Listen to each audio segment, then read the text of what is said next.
আসসালামু আলাইকুম বন্ধুরা, আশা করি সবাই সুস্থ আছেন। বন্ধুরা, দেশের জন্য জীবন দিতে নাম লেখালেন ৩ কোটি ইরানি জনগণ গত ২৩ এপ্রিল ২০২৬। ইরানের প্রেসিডেন্ট মাসুদ পেজেশকিয়ান সহ ৩ কোটিরও বেশি মানুষ দেশের জন্য জীবন দিতে প্রস্তুত আছেন বলে অঙ্গীকার করেছেন। ইরানে শুরু হওয়া অংশগ্রহণমূলক প্রচারণা জান ফিদা বারে ইরান বা ইরানের জন্য জীবন উৎসর্গ কর্মসূচিতে নিবন্ধনের সংখ্যা গতরাতে ৩ কোটি অতিক্রম করেছে। ইরানের সংবাদ সংস্থা তাসনিম জানিয়েছে, ইমাম রেজা আলাইহিসসালাম ও হজরত ফাতেমা মাসুমা সাল্লাল্লাহু আলাইহি ওয়াসাল্লামের পবিত্র জন্মদিন উপলক্ষে গতকাল ২৩ এপ্রিল দেশপ্রেমিক জনতার ৩ কোটি সদস্যের একটি বাহিনী ইরানকে রক্ষার শপথ নিয়ে গঠিত হয়েছে। এই রেকর্ডের মাধ্যমে ৩ কোটি মানুষ প্রিয় ইরানের জন্য আত্মোৎসর্গ করতে এবং ইসলামী বিপ্লবের সর্বোচ্চ নেতা আয়াতুল্লাহ সৈয়দ মুজতবা খামেনির নির্দেশ মেনে চলতে প্রস্তুত বলে ঘোষণা করেছে। উল্লেখ্য, জান ফেদা আত্মোৎসর্গ প্রচারণা শুরু হয়েছিল চাপানো যুদ্ধের ৩য় পর্বের সময় শত্রুর বিরুদ্ধে প্রত্যক্ষ জেহাদে স্বেচ্ছাসেবীদের সংগঠিত করার লক্ষ্যে। প্রচারণাটি ইরানের দেশপ্রেমিক জনতার মধ্যে ব্যাপক সাড়া ফেলেছে। এজন্য একটি নিবন্ধন ব্যবস্থাও চালু হয়েছে, যা এখনও সক্রিয় রয়েছে।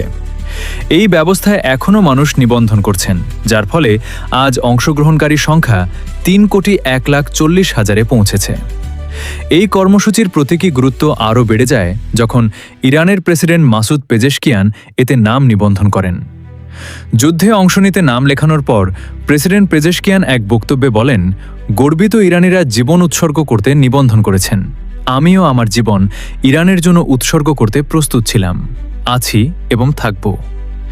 ইরানি গণমাধ্যমে এটিকে জনগণের সঙ্গে নেতৃত্বের সংহতির বার্তা হিসেবে তুলে ধরা হয়েছে, যেখানে রাষ্ট্রপ্রধান থেকে শুরু করে সাধারণ মানুষ পর্যন্ত সবাই একই লক্ষ্যে ঐক্যবদ্ধ। অন্যদিকে ভারত নিজেদের নাগরিকদের দ্রুত ইরান ছাড়ার নির্দেশ।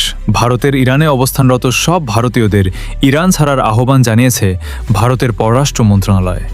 এছাড়া নতুন করে কাউকে ইরানে প্রবেশ না করতে বিশেষভাবে নির্দেশনা দেওয়া হয়েছে। বৃহস্পতিবার ২৩ এপ্রিল এক নতুন নির্দেশনায় নয়াদিল্লি বলেছে, যেহেতু কিছু ফ্লাইট চালু হয়েছে তাই দ্রুত যেন সেগুলো ব্যবহার করে তারা ইরান ছাড়েন। এ ব্যাপারে এক বিবৃতিতে ভারতের পররাষ্ট্র মন্ত্রণালয় বলেছে, ভারতীয়দের আকাশপথ বা স্থলপথ ব্যবহার করে কোনোভাবেই ইরান ভ্রমণ না করার জন্য জোরালো পরামর্শ দেওয়া হচ্ছে। আঞ্চলিক উত্তেজনার কারণে আকাশসীমার ওপর বিধিনিষেধ এবং বিমান চলাচলে অনিশ্চয়তা থাকায় ইরানের আন্তর্জাতিক ফ্লাইটগুলো ব্যাহত হচ্ছে। আবারও জোর দিয়ে বলা হচ্ছে যে বর্তমানে ইরানে অবস্থানরত সকল ভারতীয় নাগরিক যেন দূতাবাসের সঙ্গে যথাযথ সমন্বয় বজায় রেখে নির্ধারিত স্থল সীমান্ত দিয়ে দেশটি ত্যাগ করেন। বন্ধুরা, ভিডিওটি ভালো লাগলে অবশ্যই একটা লাইক তো আমি পাওনা দিলাম। বন্ধুরা, আরও এরকম ভিডিও পেতে চাইলে অবশ্যই চ্যানেলটি সাবস্ক্রাইব বা ফলো করে রাখুন। বন্ধুরা, আজকের মতো বিদায়। আল্লাহ হাফেজ।